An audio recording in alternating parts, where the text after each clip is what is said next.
The call reached me while I was still wearing my uniform, sweat barely dry from training. The facility manager's voice was tight, controlled, but shaken. "Ma'am, your stepfather is here. He's trying to cut the lock." For a second, everything inside me went quiet. Not fear, not panic, recognition. Because this was the moment I had been preparing for long before anyone else knew there was something to prepare for. I could picture him clearly, standing in front of that storage unit downtown, jaw clenched, convinced that whatever my father left behind now belonged to him. He thought steel was the only thing in his way. He didn't understand that the lock was never the protection. I thanked the manager calmly. I didn't tell him to stop my stepfather. I didn't rush out the door. Instead, I opened my desk drawer and rested my fingers on something hidden there for years, the only key that mattered. I never told my mother what my father left in that unit, not while he was alive, not after he passed, and certainly not after she remarried.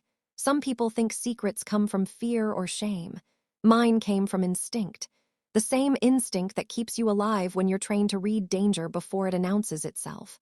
Silence, when used correctly, isn't weakness, it's preparation. My father understood that better than anyone. He wasn't dramatic. He didn't lecture. He believed in documents, backups, and plans that survived emotions. When I was younger, I thought he worried too much. Now I know he loved carefully.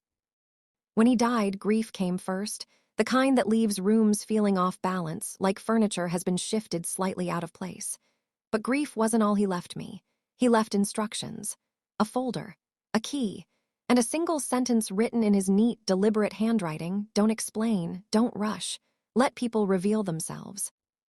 The storage unit itself looked forgettable, tucked between businesses downtown. Climate-controlled, ordinary. My mother assumed it held old furniture and paperwork. She once suggested clearing it out to save money. I told her I'd handle it when I had time. I never did. 2 years later, she met her new husband. He arrived with charm, politeness, and the kind of respect that felt practiced rather than earned. He praised my service, fixed things around the house, asked questions that sounded harmless until you listened closely. At first, the questions were casual. Did my father leave a will? Were their accounts still open? Then they became more specific.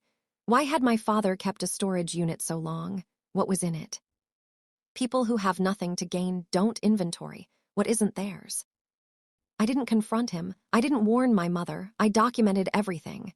Dates, phrases, shifts in tone, suggestions framed as concern, control disguised as responsibility.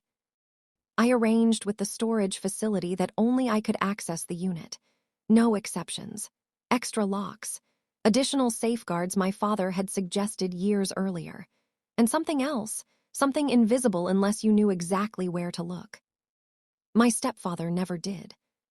The day he showed up with bolt cutters, he thought he was forcing an ending. What he actually did was expose the truth. I stayed where I was after the call. Panic is for people who didn't plan. I let security handle it. I let the police document it. I let evidence do the talking. That evening, my mother called. Her voice sounded careful, like she was repeating words that weren't entirely hers. She said he felt excluded, that he was just trying to help, that I had changed. I didn't argue. Truth doesn't land properly when someone isn't ready to hear it. Over the next days, he escalated, softly at first, rewriting stories, turning concern into accusation, casting himself as the wounded party. He didn't know I already had the footage, the timeline, the pattern. When I finally returned home, the tension in the house was thick enough to taste. He tried to control the conversation. I let him talk. Then I placed one image on the table, the still frame of him standing in front of the unit with bolt cutters in hand. The silence that followed wasn't dramatic. It was final. My mother looked at the image, then at him. And for the first time, doubt entered the room without being invited.